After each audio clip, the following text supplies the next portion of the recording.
저번 시간의 말씀을 좀 기억 더듬어 보시면 우리는 무엇의 빚진 자라고 말씀을 드렸죠? 육신의 빚진 자가 아니라 성삼위 하나님께 빚진 자라고 말씀을 드렸습니다. 우리가 성삼위 하나님께 빚진 자기 때문에 우리는 성삼위 하나님께 마치 그 은혜를 갚으며 살아가야 될 것 같지만 성경은 하나님께 은혜를 갚으라고 말하지 않고 복음의 빚진 자들에게, 그렇죠? 바울이 헬라인이나 야만인에게 내가 다 빚진 자다 말했던 것처럼 우리는 하나님께 빚을 갚아야 되는 존재가 아니라 복음이 필요한 것에 복음으로 갚는 것이 하나님께 은혜를 갚는 것과 마찬가지인 겁니다.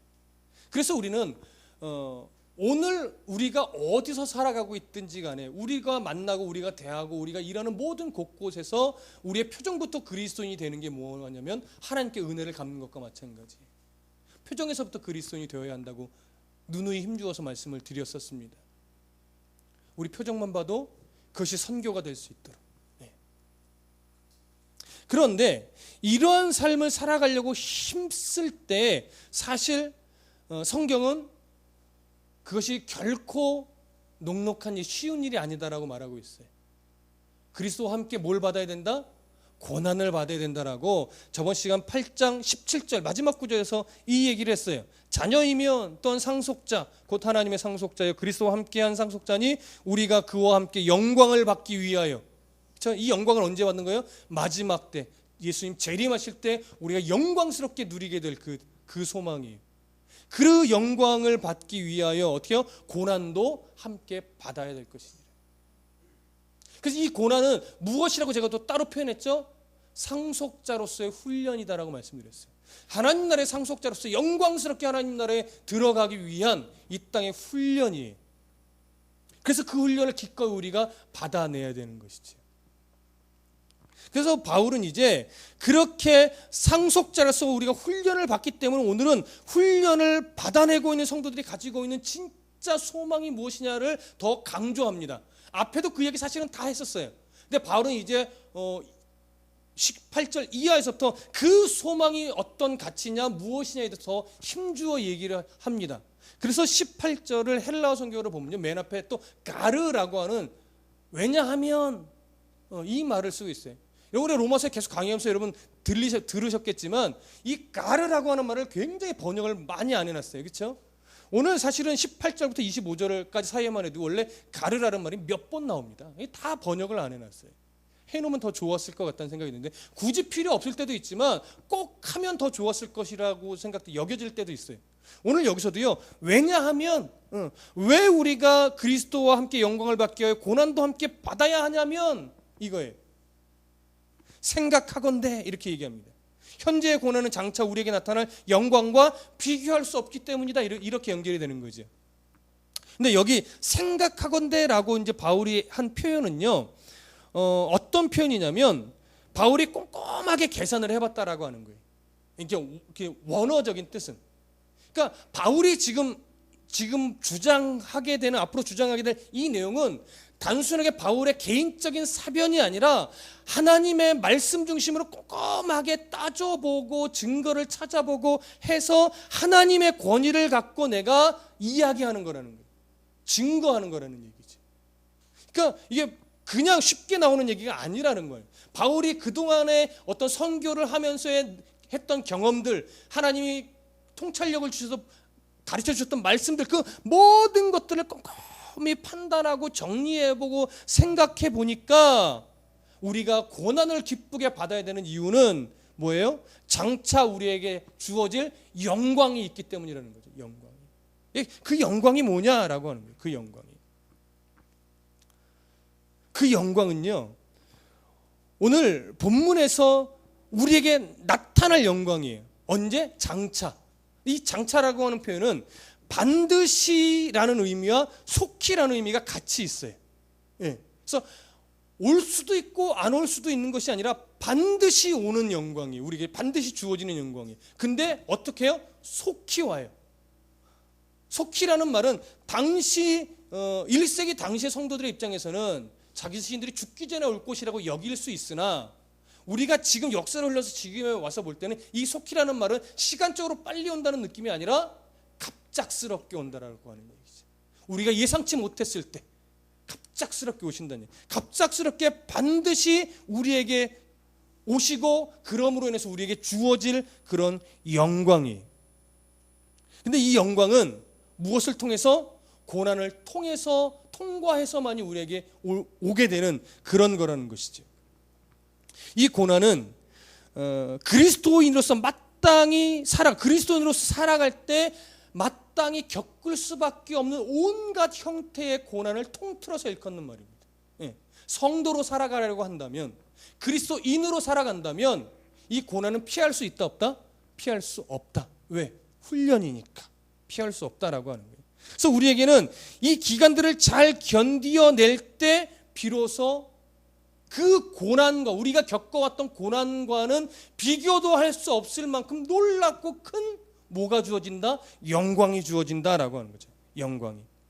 그래서 이 영광이 뭐냐라고 할 때요, 기본적으로 이 영광은 이 땅에서 살아갈 때 우리에게 주어지는 것이 아니라 종말론적인 영광이, 종말론적인. 그래서 상속자로서 받는 그런 영광이고, 마지막 때 부활하면서 받게 되는 영광이고, 부활하면서 신분이 바뀌어지는 영광이. 그러니까 이 영광은 무슨 돈의 값어치로, 물질의 어떤 척도로 계산해서 이야기할 수 있는 게 아니에요. 그런 식의 개념의 영광이 아니라, 이 땅에서 우리가 불완전한 육체로 살았지만 그것이 영화로운 단계로 완전한 부활의 몸을 입고, 그 다음에 그리스도 하나님의 자녀라고는 신분으로 바뀌고, 그래서 하나님의 새하늘과 새 땅을 기업으로, 상속자로 우리에게 주어지는 이 영광이라는 거예요.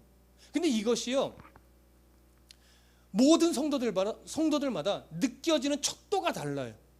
어떤 사람은 하나님 나라의 자녀야, 상속자야, 그것을 기업으로 받게 되라고 할 때 그것이 가슴속에 느껴지는 감사와 가치의 크기가 엄청나게 크게 느껴지는 사람이 있는 반면, 그래 맞아, 알아, 그치, 영광스럽지, 가치 있지, 맞아, 가치 있지. 이건 뭐예요? 느껴지는 게 별로, 알기는 아는데 가슴으로 별로 안 느껴지는 거예요. 그러니까 이것이 지금 크게 느껴지는데, 이것이 얼만큼 느껴지느냐에 따라 내게 주어지는 고난을 얼마나 즐겁게 견뎌내느냐가 달려있다라고 하는 거예요. 하나님 나라의 가치를 요만큼밖에 못 느끼는데 그것 때문에 오는 고난을 어떻게 견딜 수 있겠냐고. 이 고난보다도 하나님 나라에서 우리가 받게 될 가치가 얼마나 큰지를 알아야 그리스도인이라는 이름 때문에 겪는 고난을 즐겁게 견뎌내죠. 내가 꼭 이렇게까지 해야 돼? 내가 꼭 이렇게까지 예수 믿어야 돼? 이렇게 반응이 나올 수밖에 없지 않겠습니까? 그러니까 오늘 바울이 얘기하는 것은 뭐냐면, 그런 말이 할 수 없을 만큼 하나님 나라의 가치가, 우리에게 주어질 영광이 얼마나 큰지 그것을 지금 이해하게 하고 싶은 거예요. 그래서 여러분, 몇 절을 보시냐면 20절 보십시오. 19절 함께 읽어보겠습니다. 19절 시작. 피조물이 고대하는 바는 하나님의 아들들이 나타나는 것이니. 자, 여기 보시면 우리는 성도로서 마땅히 어느 날을 고대해야 돼요? 예수님이 오시는 날, 그때가 바로 우리가 영광을 받는 날이란 말이에요. 그때를 우리가 고대하며 기다리며 살아가야 하는데, 19절에 보면 그것을 우리만 고대하는 것이 아니라 피조물도 고대한다라고 말하고 있어요. 피조물도. 자, 19절에 마구는 피조물이라고 하는 것은 무엇을 상대로 하는 거냐면, 사람을 제외한 모든 피조물을 다 말합니다. 사람을 제외한 모든 피조물. 그 피조물들이 뭘 고대하고 있어요? 하나님의 아들들이 나타나는 것을 고대하고 있어요. 기다리고 있다라고 하는 거예요. 피조물이. 여러분 별로 느낌이 안 오는 것 같은데 아주 쉽게 얘기를 해드릴게요. 여러분들 집에 혹시나 무슨 뭐 애완견이라든가 아니면 뭐 고슴도치라든가 등등등 키울 수 있잖아요. 그런 것들이 말로 표현을 못해서 그렇지 뭘 고대하고 있다? 하나님의 아들들이, 19절에 말하고 있잖아요. 하나님의 아들들이 나타나는 것을 고대하고 있다고요. 우리 집 강아지 새끼가 하나님의 아들들이 나타나는 것을 고대하고 있다니까요. 집 화분에 피어있는 꽃이 하나님의 아들들이 나타나는 것을 고대하고 있다라고 하는 거예요. 하나님의 아들들이 나타난다는 게 뭐예요? 마지막 때를 말하는 거예요. 예수 그리스도로 인하여 완전한 부활의 몸을 입고 영화의 몸을 입어서 하나님의 자녀로서 하나님 나라를 상속으로 받는 그때 이 땅에서 겪었던 모든 고난이 이제 아낌없이 던져지고 비교할 수 없는 영광의 옷을 입고 하나님 나라로 가는 그때를 우리 집 화분에 꽃이 기다리고 있다는 얘기예요. 내가 기르고 있는 고슴도치가 고대하고 있고 내가 키우는 고양이 강아지들이 고대하고 있다라는 말이에요. 여러분 이런 얘기 들어보셨어요? 성경에 있잖아요. 피조물이라고 하니까 뭘 생각하세요? 막 산, 들, 바다, 뭐 우주 막 이런 것만 생각하세요? 이런 피조물에 뭐가 들어갑니까? 다 들어가는 거예요. 하다못해 모기도 들어가요. 파리도 들어가고요. 근데 놀라운 것은 그것들이 마지막 날을 고대하고 있대요. 이야, 성경에 파리가 하나님의 그 마지막 때를 고대하고 있다는 얘기는 들어보시지 못했죠. 여기 있잖아요. 제가 거짓말하는 거 아니잖아요. 예. 그러면 왜 피조물들이 그때를 고대하고 기다리고 소망하고 있어요? 물론 이거는 의인화해서 표현한 겁니다. 의인화해서. 예. 그러나 하나님은 그리고 바울은 성경에 분명히 기록했어요. 피조물들도 그날을 고대한다.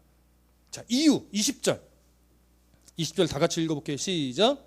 피조물이 허무한 데 굴복하는 것은 자기 뜻이 아니요 오직 굴복하게 하시는 이로 말미암음이라.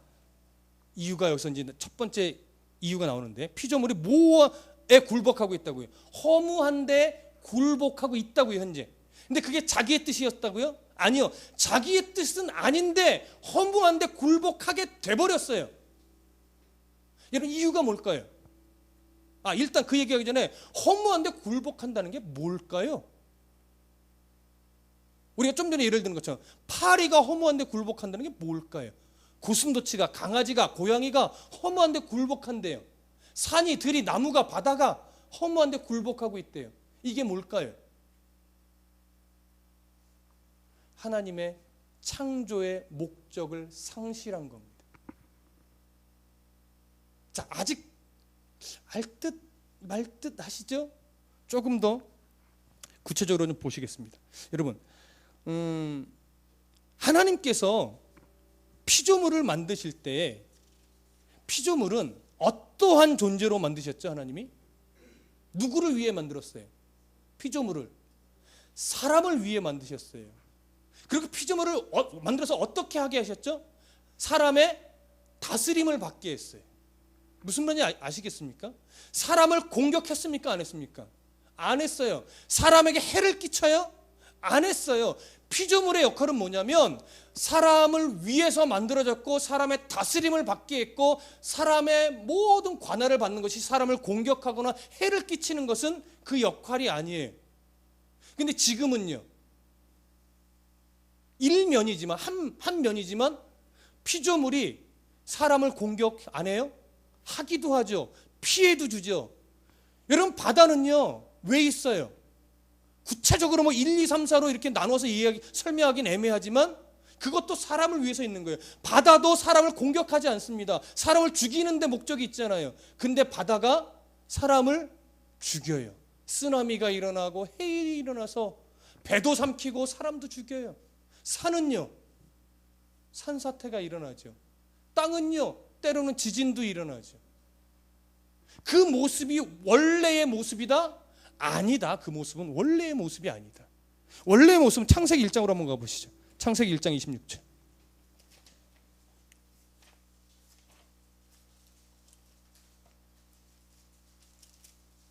창세기 1장 26절부터 30절까지.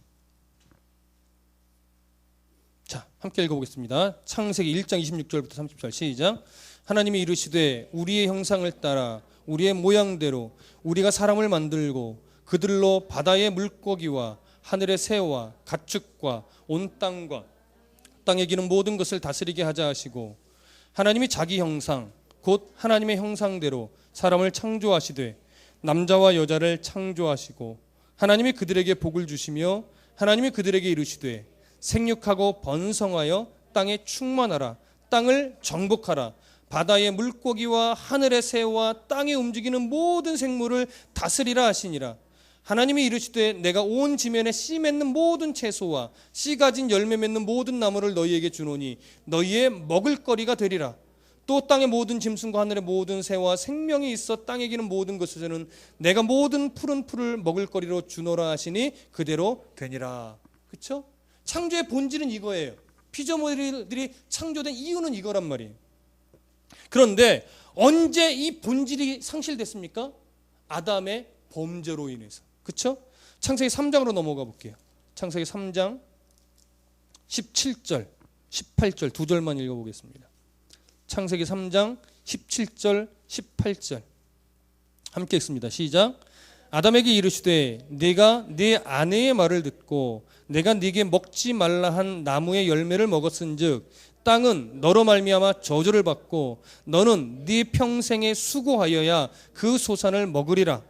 땅이 네게 가시덤불과 엉겅퀴를 낼 것이라. 네가 먹을 것은 밭의 채소인즉. 거기까지만. 자, 땅이 뭐 했어요? 저주를 받았어요. 누구로 인해서? 아담의 범죄로 인해서. 자, 아담이 범죄했는데 왜 피조물들이 저주를 받았느냐? 아담은 그 말씀드렸죠. 모든 사람의 첫 번째 조상이 아니라 아담은 모든 인류의 대표의 자격으로 창조된 거예요. 사람의 대표만이 아니라 모든 피조물의 대표란 말이에요. 자연 만물의 대표 역할도 하는 거예요. 그래서 아담의 범죄로 인해서 모든 사람이 죄인으로 태어났지만 그와 함께 모든 피조물도 뭐예요? 하나님 앞에 저주를 받은 거예요. 그래서 엉겅퀴를 내는 거예요. 그래서 자연 현상이 자꾸 깨어지는 거예요. 그래서 사람을 공격하게 되는 거예요. 그래서 재해라는 게, 자연재해라는 게 그래서 생기는 겁니다. 자, 오늘 본문으로 다시 넘어오셔서 이렇게 피조물들이 자기의 본래의 역할을 잃어버린 것을 21절에서는 뭐라고 말하느냐? 21절 그 바라는 것은 피조물도 썩어짐의 종노릇한 데서 해방되어라고 표현하는데 여기 피조물도 썩어짐에 뭐한다? 종노릇한다라고 하는 거예요. 사람은 죄의 종노릇을 해요. 예수 그리스도의 은혜가 없을 때는. 그렇죠? 피조물도 썩어짐의 종노릇해요. 이 썩어짐의 종노릇이다라고 하는 거, 허무한데 굴복한다는 게 똑같은 의미예요. 그게 뭡니까? 바로 지진이 일어나고 해일이 일어나고 태풍이 불고 이렇게 자연 재앙적인 일들도 일어나는 것. 그런 현상이 이런 유의 하나죠. 또 하나 있어요. 느낌은 좀 다르지만 이런 거예요. 피조물은 사람을 위해서 있고 사람을 다스림을 받는 존재잖아요. 근데 피조물은 또 뭐가 본질이냐면 하나님의 영광을 드러내는 게 본질이에요. 근데 피조물이 종종 사람에 의해서, 악한 사람의 종교성에 의해서 어느 자리에 자꾸 들어갈 때가 있어요? 하나님의 자리에 들어갈 때가 있어요. 피조물이 원하는 거예요? 피조물은 원하지 않아요. 근데 사람의 종교적인 탐심이, 죄성이 원하지 않는데 피조물을 그 자리로 자꾸 끌어올려 놓는 거죠. 바울은 이런 상황을 뭐라고 표현하는지 아십니까? 자, 22절 다 같이 읽어보시죠. 22절 로마서 8장 22절 시작. 피조물이 다 이제까지 함께 탄식하며 함께 고통을 겪고 있는 것을 우리가 아느니라. 피조물이 뭐해요? 탄식해요. 피조물이 뭐해요? 고통스러워해요. 뭐 할 때? 본질이 아닌 것을 행하게 될 때, 인간에게 해를 끼칠 때, 하나님이 있어야 될 자리에 자기가 놓여질 때 피조물이 고통스러워해요. 탄식해요. 그래서 21절로 다시 돌아가 보면 피조물들이 바라는 것이 뭐냐? 21절 함께 읽어볼게요. 시작. 그 바라는 것은 피조물도 썩어짐의 종노릇한 데서 해방되어 하나님의 자녀들의 영광의 자유에 이르는 것이라. 말이 좀 복잡하게 자꾸 연결이 되는 것 같지만 쉽게 얘기해서 이거예요. 사람이 마지막 때, 하나님의 자녀가 마지막 때에 영광스럽게 회복이 돼야 비로소 피조물도 본질을 회복할 수 있다라고 하는 거예요. 순서가 있잖아요. 하나님이 그만큼 피조물보다 누구를 귀하게 여기세요? 사람을 귀하게 여기시는 거예요. 사람이 회복돼야 피조물이 회복이 돼요. 사람이 회복되지 않으면 피조물도 회복될 수 없어요. 하나님이 그렇게 정해 놓으셨어요. 저는 환경운동가도 아니고 환경주의자도 아닙니다. 그럼에도 불구하고 이 구절을 보면 꽃 하나 함부로 다뤄서는 안 되겠구나, 이런 생각을 갖게 됩니다. 저는 매일 아침 8시 반쯤 교회에 내려오면 가장 먼저 하는 일이 화단에 물 주는 겁니다. 꽃들이 기뻐하겠죠? 탄식하진 않을 것 같아요. 그렇죠? 그러니까 우리가 자연을 함부로 훼손하면 탄식할 거예요. 언어는 다르겠지만 그들이 생각이 있다라고 우리가 표현하기엔 좀 애매하지만 하나님 안에서는 생명력이 있고 하나님은 다 들을 수 있으시지요. 그렇죠? 우리는 전혀 무슨 꽃이 탄식해라고 말할 수 있겠지만 성경은 탄식하고 있대요. 저는 문득 이런 생각을 해봤어요. 교회들이 이제 보통 꽃을 많이 심잖아요. 화분에도 심고 화단 있으면 화단에도 심고. 그 꽃들이 뭘 보고 있어요? 교회를 보고 있어요. 근데 교회가 교회의 역할을 하지 못하고 교회가 하나님의 영광을 가리울 때 사람은 자기 잘났다고 싸우고 법정에 가고 네가 잘났네 내가 잘났네 싸우겠지만 그때 사람은 탄식하지 않을지라도 누구는 탄식한다? 꽃은 탄식하고 있다. 하나님의 영광이 가리워진 그 교회를 바라보며 꽃은 탄식한다라고 하는 거지. 물론 의인화한 얘기지만. 그러니까 우리는 성도는요, 사람의 시선을 의식해야 돼요. 이건 거룩한 위선을 얘기하는 거예요. 나 잘났다고 위선 떠는 거 말고 하나님을 위하여 내가 참아낼 수 있는 위선이 필요합니다. 하나님의 영광을 가리우지 않으려고 화가 나서도 웃어줄 수 있는 이 용기가 필요해요. 이거 대단히 어려운 거예요. 그런 위선을 우리가 해야 돼요. 그런데 우리가 못할 때 누가 해요? 꽃이 하는 거예요. 우리가 못할 때 피조물이 하는 거예요. 이건 부끄러워해야 되는 거예요. 우리가 꽃 앞에, 강아지 앞에, 고슴도치 앞에 우리는 부끄러워해야 돼요. 야, 너도 그날을 고대하는데 나는야 그날을 고대하기는커녕 지금 내 앞에 살아가는 이것 때문에 헐떡대면서 하나님 나라 소망하는 건 맨날 잊어버리고 산다. 야, 너 보기가 내가 참 부끄럽다. 성경이 말하는 거 아닙니까? 이 본문에 흐르는 뉘앙스는요 이거예요. 피조물도 그날을 고대하는데 너희는 정말 그날을 고대하는 성도가 맞느냐? 그거 아니겠습니까? 너희 집에 있는 화분도 그날을 고대하며 우리가 영화롭게 되어야 자기들도 그 본질을 회복할 수 있으니 그날을 소망하고 있는데, 말 못하는 그들도 소망하고 있는데, 하나님의 자녀인 너희는 정말 그날을 사랑하고 그때가 오기를 소망하고 있니? 그날을 좀 소망하라는 거죠. 그 하나님 나라의 가치를 좀 알라라고 하는 거죠. 피조물도 하는데 왜 하나님의 자녀는 모르냐? 라고 하는 그 안타까움이 이 안에 담겨 있는 거예요. 우리 그걸 보실 수 있어야 돼요. 자, 23절 함께 읽어보겠습니다. 시작.